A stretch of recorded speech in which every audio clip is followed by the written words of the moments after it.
Bab 105. Terlanjur menikmati. Walau Basten berat menerima kehadiran kakeknya setelah ia mendengarkan dan semua kejahatan kakeknya terungkap, namun hatinya tidak bisa membenci kakek yang telah menjadikan dia selalu terpandang di depan publik sebagai pengusaha muda. Basten, maafin semua kesalahan kakekmu. Sebenarnya ini semua karena ia benar-benar sayang kepadamu. Dia tidak mau kehilanganmu, hanya caranya saja yang salah. Ucap Pak Heri yang sedang duduk di samping ranjang Pak Joyko. Pak, apa kakek bisa dengerin aku? Basten memastikan kondisi kakeknya, karena saat ini kakeknya tengah menutup matanya. Bisa. Katakanlah apa yang ingin kamu katakan, ayah yakin pasti kakekmu bisa mendengarnya. Jawab sang ayah. Akhirnya Basten kembali mencondongkan tubuhnya di hadapan kakeknya. Kakek, panggil Basten, dan merasa tidak tega melihat kakeknya yang kini sedang kondisi koma. Kakek, aku sudah datang. Maafin aku kek, aku terlalu sombong dan mengutamakan kesibukanku. Hingga akhir-akhir ini aku jarang menemui kakek. Akhirnya air mata Basten pecah dan membasahi pipinya. Setelah percakapan Basten, walaupun kakeknya masih keadaan tidur, namun ia masih mendengarkan ucapan penyesalan dari cucu kesayangannya itu. Hingga ia pun ikut meneteskan air matanya. Pak Heri yang menyaksikan air mata dari ayah yang telah memberikan mereka kehidupan mewah, dan juga kebutuhan hidup yang berkecukupan, ia pun juga meneteskan air matanya.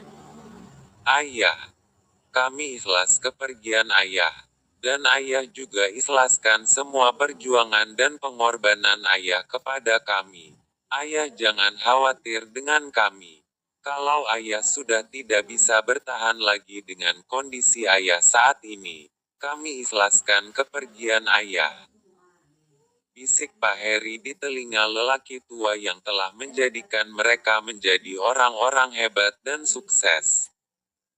Di waktu yang bersamaan, seorang dokter yang menangani penyakit Pak Joyko memasuki ruangan untuk melakukan pemeriksaan secara berkala dengan kondisi Pak Joyko. Dan di saat alat medis yang digunakan untuk merekam aktivitas jantung, nadi dan tekanan darah Pak Joyko mulai tidak merekam lagi aktivitas tersebut. Dokter itu pun langsung membuka kelopak mata pasien yang hanya disaksikan saja oleh ayah dan anak di dalam ruangan tersebut. Dan kali ini jaringan berpindah ke leher Pak Joyko. Dan, innalillahi wa inna ilaihi rojiun. Ucap terakhir yang dikatakan oleh dokter setelah memastikan semua aktivitas dan pergerakan tubuh Pak Joyko sudah tidak beraktivitas lagi.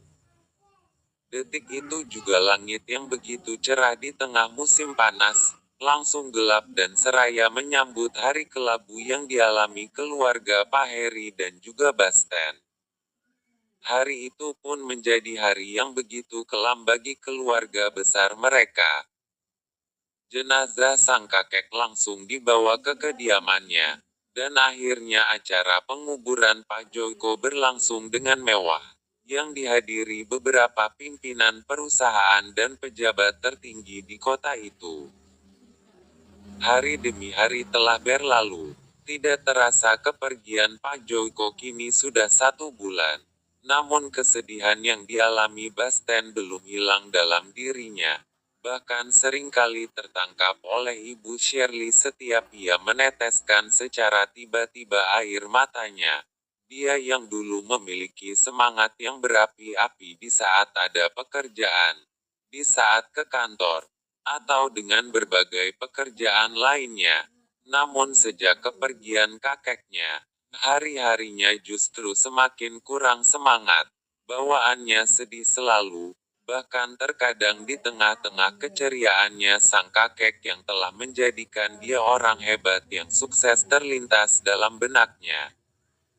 Basten, Ini semua sudah menjadi takdir. Semua sudah menjadi kehendak yang maha kuasa atas kepergian kakekmu. Ucap Ibu Shirley yang sedari tadi memperhatikan Basten yang sebentar-sebentar melamun tanpa alasan. Di dunia ini tidak ada manusia yang menjamin tidak akan kehilangan Basten. Terkadang kita tidak rela dan mengikhlaskan kepergian orang-orang yang begitu kita cintai. Benda berharga pun sekalian pasti kita tidak akan merelakannya ketika hilang tiba-tiba. Nasihat Ibu Shirley. Iya Bu. Jawab Basten singkat. Obrolan nasihat pun dari ibu mertua berlangsung. Dan walaupun tidak semua obrolan Ibu Shirley bersifat nasihat, tapi dia lebih mengarahkan pembicaraannya untuk menyemangati kembali jiwa Basten yang kini terlihat sudah hilang semangat dalam hidupnya. Sejak kepergian Joko, kedekatan Ibu Tiara dengan suaminya, putranya dan juga dengan keluarga Pak Aguso mulai tidak terlihat asing lagi dan tidak kaku. Lah, kenapa lagi tuh wajah? Tanya Basten pada Chan saat masuk ke dalam kamar dengan wajah yang cemberut. Ibu Shirley kayak ibu mertua aja. Jawab Canari yang kesal sama ibunya, karena keinginannya yang harus dituruti oleh putri bungsunya itu. Basten menjawab dengan senyuman keluh istrinya, seolah baginya Ibu Shirley bukanlah wanita yang telah melahirkannya untuk Basten di dunia ini. Dan saat itu Basten teringat saat ibu mertuanya ngomong sama ibunya sekitar 1 minggu yang lalu saat mereka berziarah ke makam Pak Joyko. Tiara, menantumu itu jangan suka dimanjain. Bilangin sama dia bisa menjadi istri yang soleha untuk Basten. Masa untuk memasak aja masih belum mahir dan malas. Keluh Ibu Shirley saat itu kepada Ibu Tiara yang sempat didengar dan masih tersimpan di dalam hati Basten. Kak, bilangin sama Mama, Ibu Tiara.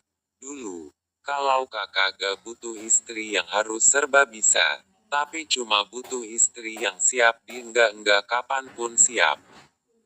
Ucap Canari lagi yang terdengar konyol di telinga Basten. Masa aku yang bilangin sama Mama? Ada-ada sajalah saran dari kamu ini. Ucap Basten sambil mengerutkan keningnya. Kan kamu yang rasain. Kan kamu yang nikmati tiap kita berdrama. Harusnya kamulah yang bilang sama Mama.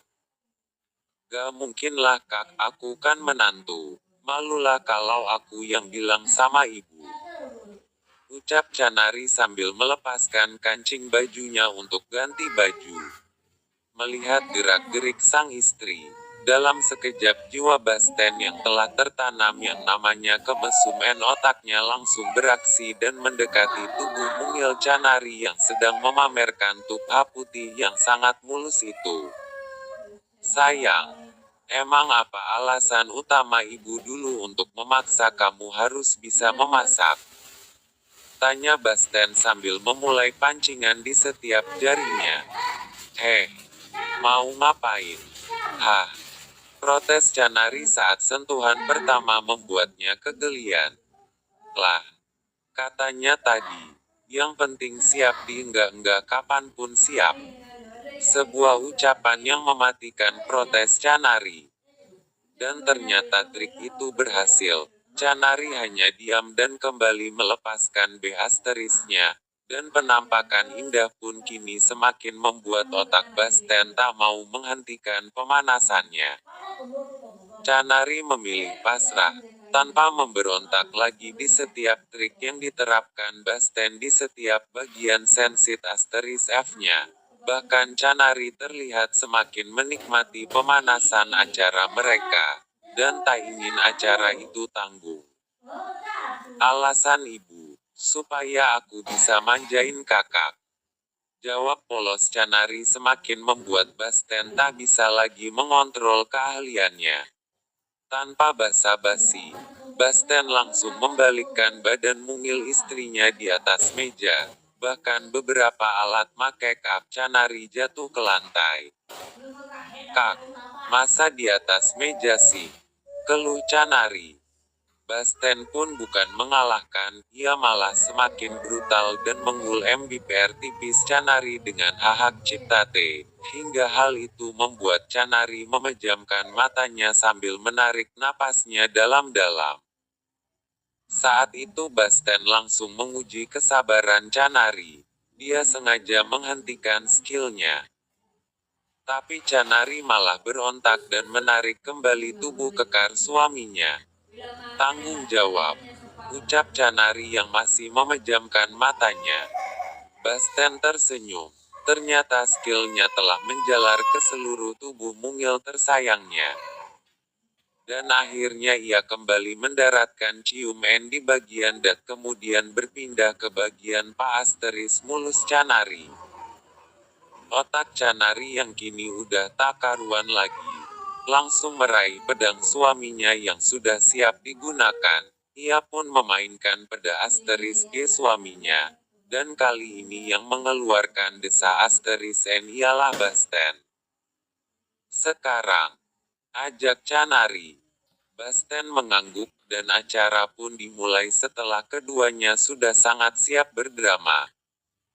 Tidak terasa, acara pun telah berlangsung 45 menit, keadaan kamar telah berantakan. Mereka pun istirahat dan berencana ingin melanjutkan acara. Waktu acara kedua pun dimulai, tiba-tiba di pertengahan acara sebuah panggilan yang mengejutkan Canari hingga dengan terpaksa menahan kehausan yang sudah mulai tak bisa lagi ia tunda itu. Lanjut ke bab berikutnya.